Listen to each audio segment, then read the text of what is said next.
ময়মনসিংহের town hall মাঠে চলছে ৮ দিনব্যাপী বিভাগীয় বইমেলা। এই মুহূর্তে মেলা প্রাঙ্গণে আছেন সহকর্মী ওবায়দুল হক। সরাসরি যাচ্ছি তার কাছে। ওবায়দুল,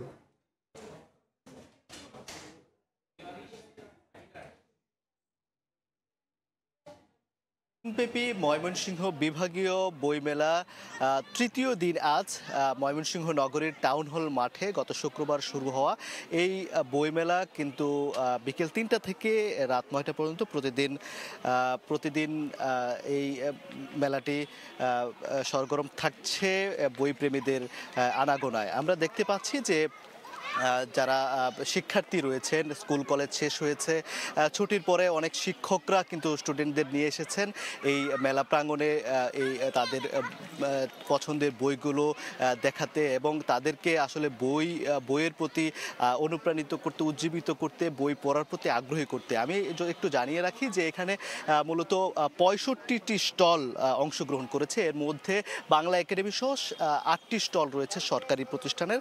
এছাড়া ৫৭টি স্টল রয়েছে ঢাকার নামিদামি বিভিন্ন প্রকাশনা প্রতিষ্ঠানের, যারা ছোট গল্প, প্রবন্ধ, কবিতা, রহস্য উপন্যাস, শিশুদের বইসহ নানা ধরনের আসলে সব বয়সী পাঠকদের কথা চিন্তা করে আসলে তারা সব ধরনের বইয়ের সমাহার কিন্তু এই বইমেলায় রেখেছেন।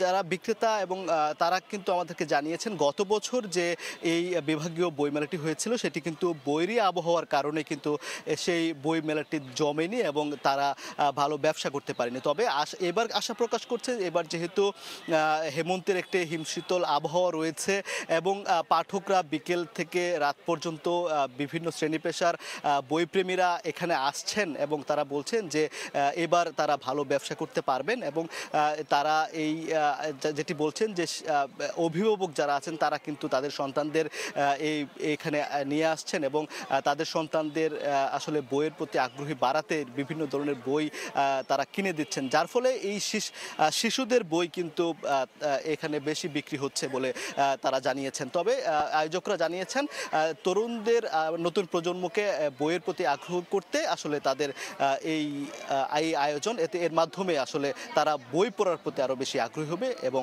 উজ্জীবিত হবে বলে তারা আমাদেরকে জানিয়েছেন। এই ছিল ময়মনসিংহের টাউন হল থেকে বইমেলার সবশেষ তথ্য।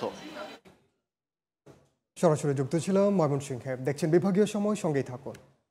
ম্যাগিও ঠিক